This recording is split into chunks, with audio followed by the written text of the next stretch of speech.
अस्सलाम वालेकुम डियर बच्चों, कैसे हैं आप लोग। उम्मीद करती हूँ खैर खैरियत से होंगे। लर्न विद रम में आप सभी का वेलकम है।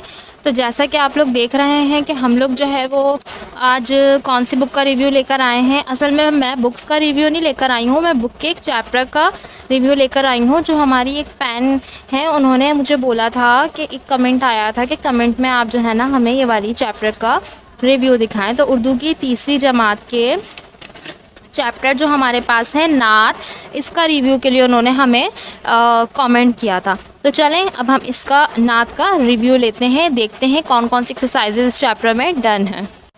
जी तो बच्चों, मैंने कैमरा सेट कर लिया है और अब हम आ गए हैं चैप्टर अपने नात की तरफ। और नात चैप्टर में मैं आप लोग को बताने वाली हूँ कि नात चैप्टर से पहले मैं आपको ये बता दूँ कि नात कहते किसे हैं। नात ऐसे अल्फाजों, ऐसी नज़म को, वो अल्फाज जो किसी नज़म में ढाले जाएं, लेकिन वो नज़म जो हुज़ूर पाक सल्लल्लाहु अलैहि वसल्लम की तारीफ़ में कही जाए, उस नज़म को नात कहा जाता है।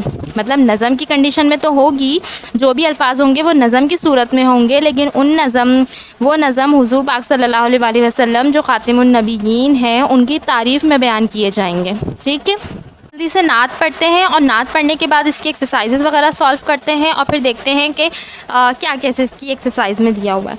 जब वो सफ़र पर जाया करते थे, बादल सर पर साया करते थे, उनका नाम लबों पर आए, मीठा मीठा मुँह हो जाए, उनके बोल बहारों जैसे और असहाब सितारों जैसे, उनसा प्यारा और न कोई, उनसे बिछड़कर लकड़ी रोई, उनकी ज़ात एक शहर निराला, इल्म इस शहर का रहने वाला, सादिक और अमीन वही हैं, त्वाहा और यासीन वही हैं, मौला की पहचान वही है, सबसे बड़े इंसान वही हैं, वो मेहमाने अर्श मुअल्ला, शान मोहम्मद अल्लाह अल्लाह, रहमत उनकी आलम आलम सल्लल्लाहु अलैहि वसल्लम। नज़म थी, ये नात थी जो हमने पढ़ी। अब इसकी एक्सरसाइज में देखते हैं कि एक्सरसाइज में क्या क्या चीज़ें इसकी बताई हुई हैं। तो पेज टर्न करेंगे सबसे पहले और पेज टर्न करके देखेंगे एक्सरसाइज में क्या क्या चीज़ें मौजूद हैं। एक्सरसाइज में सवाल जवाब सबसे पहले मौजूद हैं। जिस तरह के सवाल जवाब में हमारे पास है कि इस नात में हज़रत मोहम्मद सल्लल्लाहु अलैहि वसल्लम ख़ातिमुन नबिय्यीन सल्लल्लाहु अलैहि वसल्लम को किस नाम से पुकारा गया है। दूसरा सवाल है हज़रत मोहम्मद रसूलुल्लाह ख़ातिमुन नबिय्यीन सल्लल्लाहु अलैहि व अस्हाबिहि वसल्लम से बिछड़कर कौन रोया। बादल हज़रत मोहम्मद सल्लल्लाहु ख़ातिमुन नबिय्यीन सल्लल्लाहु अलैहि व अस्हाबिहि वसल्लम पर साया क्यों करते थे और इल्म का शहर किसे कहा गया है। पहले सवाल का आंसर हम ये लिख सकते हैं कि किस किस नाम से पुकारा गया है। तो हुज़ूर पाक सल्लल्लाहु अलैहि वसल्लम को ये इस वाली, वैसे तो हुज़ूर पाक सल्लल्लाहु अलैहि वसल्लम के बहुत सारे नाम हैं, हम कोई भी नाम लिख सकते हैं, लेकिन जब हम इस चैप्टर को रीड आउट कर रहे हैं तो चूँकि ये क्लास 3 का लेवल है, तो चैप्टर में जिस नाम से पुकारा गया होगा या चैप्टर में जिस बात को डिस्कस किया गया होगा हम वही लिखेंगे। तो पाक सल्लल्लाहु अलैहि वसल्लम को सादिक और अमीन के नाम से और त्वाहा और यासीन के नाम से पुकारा गया है। तो हम या तो ये लिख सकते हैं कि आप वसल्लम को सादिक और अमीन के नाम से या त्वाहा और यासीन के नाम से पुकारा गया है।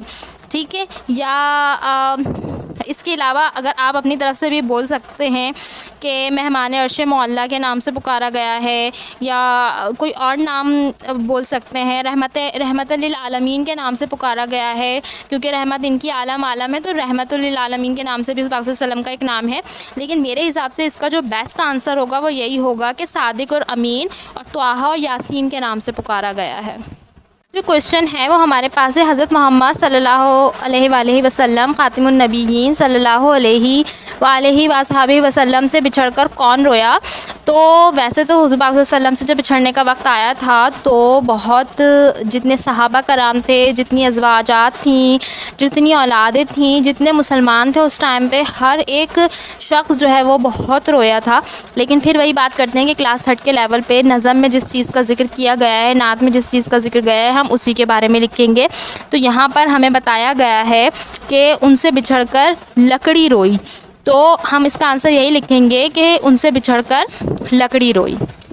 यानी कि सवाल लिखेंगे हज़रत मोहम्मद रसूलुल्लाह ख़ातिमुन नबिय्यीन सल्लल्लाहु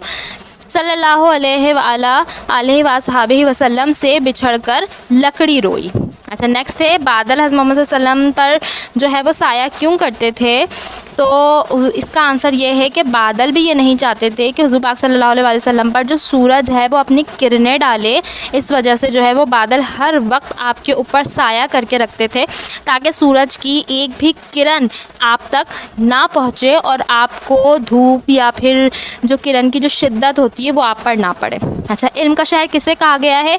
इल्म का शहर जो है वो हज़रत मोहम्मद रसूलुल्लाह ख़ातिमुन नबीयीन सल्लल्लाहु अलैहि वसल्लम वसल्लम को कहा गया है। अच्छा, नात के मुताबिक शेर मुकम्मल करना है। इसके बाद एक्टिविटी में ये वाला काम बच्चे ख़ुद करेंगे, मैं आपको सिर्फ वन बता रही हूँ। उनका नाम लबों पर आए। इसमें जैसे एक साइड का शेर दिया हुआ है और एक साइड का शेर जो है वो आप लोगों ने ख़ुद लिखना है। यानी उनका नाम लबों पर आए ये लिखा हुआ है, मीठा मीठा मुँह हो जाए, आपने यहाँ पे लिखकर इस शेर को डन करना होगा। उसके बाद अल्फाज, मायने और जुमले दिए हुए हैं। साया, उसके पहले मायने लिखेंगे और फिर बच्चे अपने जुमलों में इस्तेमाल करेंगे। ये वाली एक्टिविटी आपको आपकी जो टीचर हैं वो बहुत अच्छे तरीके से मायने बता सकते हैं, मायने बता देंगी वो आपको, और आपने जुमले जो है वो ख़ुद से सॉर्ट आउट करने। उसके बाद सरगर्मी है। सरगर्मी भी ये बच्चों आप लोगों ने खुद से अटैम्प्ट करनी है, ताकि आपकी स्किल्स राइटिंग में इम्प्रूवमेंट आए। ठीक है, वीडियो पसंद आई तो लाइक शेयर सब्सक्राइब कर दीजिए। मिलते हैं नेक्स्ट वीडियो में। अल्लाह हाफ़िज़।